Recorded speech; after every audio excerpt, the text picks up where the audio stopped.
देखिए, हमें अक्सर लगता है कि बढ़ती गर्मी बस थोड़ी सी परेशानी है, राइट? एसी चला लिया और सब ठीक। लेकिन सच्चाई इससे कहीं ज्यादा भयानक है। आज हम उस खतरनाक रियलिटी को समझेंगे कि कैसे एक्सट्रीम हीट शांति से भूकंप, तूफान और बाढ़ से भी ज्यादा लोगों की जान ले लेती है। ये एक ऐसी चुनौती है जो हमारे बिल्कुल आसपास है, पर हम इसकी गंभीरता को समझ ही नहीं पाते। तो चलिए सीधे इसमें उतरते हैं और देखते हैं कि गर्मी और इंसानी जिस्म की इस लड़ाई में आखिर जीत किसकी होती है। तो सबसे बड़ा सवाल ये है कि इंसान का शरीर आखिर कितनी गर्मी झेल सकता है। एक ऐसी लिमिट ज़रूर होती है जहां हमारी बॉडी बस हार मान लेती है। वो आखिर कौन सा पॉइंट है जिसके बाद हमारे इंटरनल ऑर्गन्स बस काम करना बंद कर देते हैं और पूरी तरह शटडाउन होने लगते हैं। आज हम एग्जैक्टली यही डिकोड करने वाले हैं। आइए जल्दी से आज के इस विश्लेषण के रोड मैप पर नजर डालते हैं। सबसे पहले द साइलेंट हीट थ्रेट, फिर बॉडीज नेचुरल कूलिंग सिस्टम, तीसरा the deadly wet bulb limit, चौथा बॉइलिंग फ्रॉम द इनसाइड और आखिर में क्रूशियल सर्वाइवल स्ट्रैटेजीज। इस साइंस को समझने के बाद हम कुछ बेहद जरूरी लाइफ सेविंग स्ट्रैटेजीज पर भी बात करेंगे। पहला हिस्सा, the silent heat threat, why heat is a deadly force.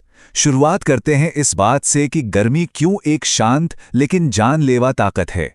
देखिए, एक्सट्रीम हीट कोई छोटी मोटी असुविधा नहीं है। ये एक मैसिव, पिछले सारे रिकॉर्ड्स तोड़ देने वाली फोर्स है। गर्मी दिखती नहीं है ना, और शायद बिल्कुल इसीलिए हम इसके खतरे को लाइटली ले लेते हैं। दूसरा हिस्सा, bodies natural cooling system, the internal thermostat. अब जरा ध्यान दीजिए कि हमारी बॉडी अंदर से काम कैसे करती है। एक हेल्दी इंसान को अपने अंदर का टेम्परेचर हमेशा 36.5 और 37.5 डिग्री सेल्सियस के बीच रखना होता है, और इसको कंट्रोल करने का काम करता है हमारे दिमाग का एक छोटा सा हिस्सा, जिसे हाइपोथैलेमस कहते हैं। ये लिटरली एक इंटरनल थर्मोस्टैट की तरह काम करता है, जो बाहर गर्मी बढ़ने पर बॉडी को तुरंत ठंडा करने का सिग्नल देता है। अब देखिए कि ये थर्मोस्टैट एग्जैक्टली काम कैसे करता है। दिमाग के सिग्नल भेजते ही दो मेजर चीजें होती हैं। पहले स्टेप में स्किन की तरफ जाने वाली ब्लड वेसल्स फैलने लगती हैं ताकि बॉडी की हीट बाहर निकल सके, और दूसरे स्टेप में हमारी स्वेट ग्लैंड्स यानी पसीने की ग्रंथियां एक्टिवेट हो जाती हैं और स्किन पर पसीना आने लगता है। ये पूरा बायोलॉजिकल रिस्पॉन्स सिर्फ और सिर्फ हमारी जान बचाने के लिए डिजाइन किया गया है। और ये पसीने का इवेपोरेट होना, सच कहूं तो ये किसी जादू से कम नहीं है। असली साइंस इस बात में है कि जब पसीना हमारी स्किन से इवेपोरेट होता है ना, यानी भाप बनकर उड़ता है, तो वो अपने साथ बॉडी की गर्मी भी खींच ले जाता है।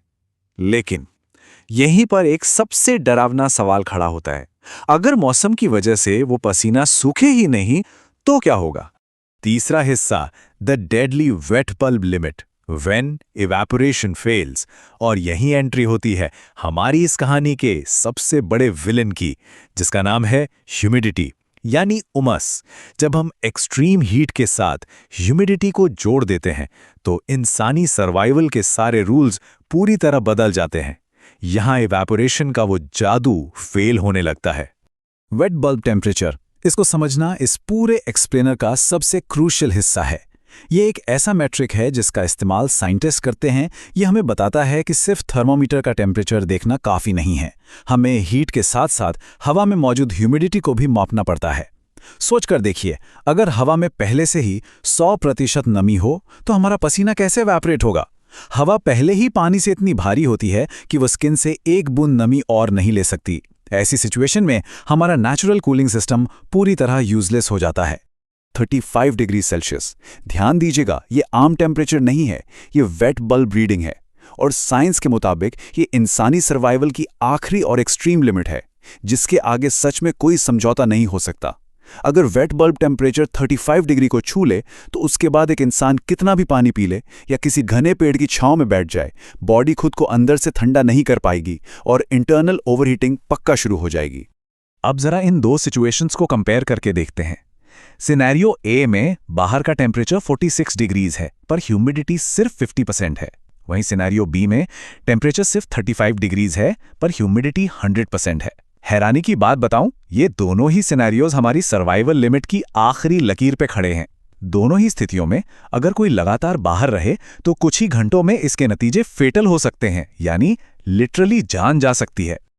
चौथा हिस्सा, boiling from the inside, the medical reality of hyperthermia. जब हमारा कूलिंग सिस्टम हार मान लेता है तब मेडिकल स्थिति कितनी गंभीर हो सकती है, चलिए अब उसे समझते हैं। मेडिकल लैंग्वेज में इसे हाइपरथर्मिया या आम भाषा में हीट स्ट्रोक कहते हैं। ये वो टेरिफाइंग स्थिति है जहां इंसान का शरीर आखिरी सांस के लिए स्ट्रगल कर रहा होता है। जैसे ही बॉडी के अंदर का कोर टेम्परेचर 40 डिग्री सेल्सियस के ऊपर जाता है, एक एक करके हमारे ऑर्गन्स फेल होने लगते हैं। दिमाग में सूजन आने लगती है, जिससे सोचने समझने की क्षमता खत्म होती है, जुबान लड़खड़ाने लगती है और बेहोशी छाने लगती है। और तो और ब्लड प्रेशर ठीक रखने के लिए दिल इतनी तेजी से पंप करता है कि कार्डियक अरेस्ट का खतरा कई गुना बढ़ जाता है। यह बिल्कुल एक इमरजेंसी फेल स्टेट है दोस्तों।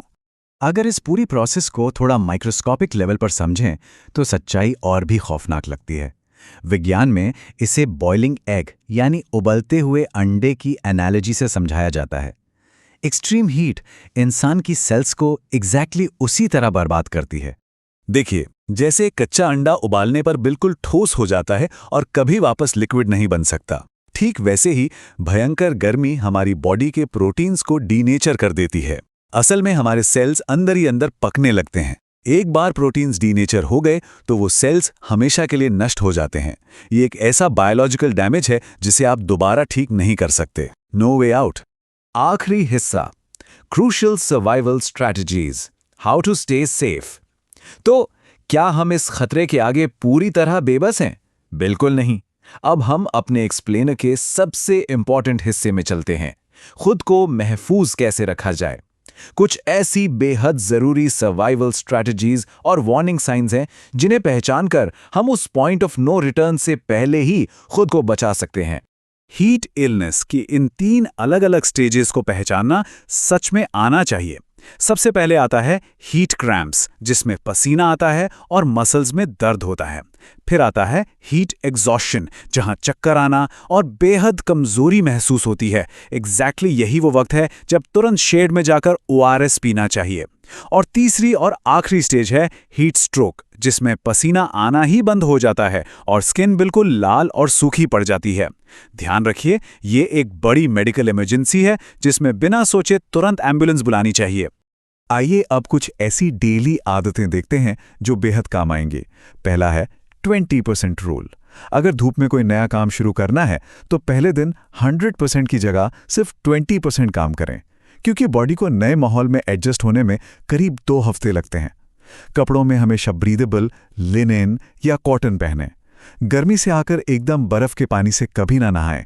हमेशा हल्के गुनगुने पानी का इस्तेमाल करें।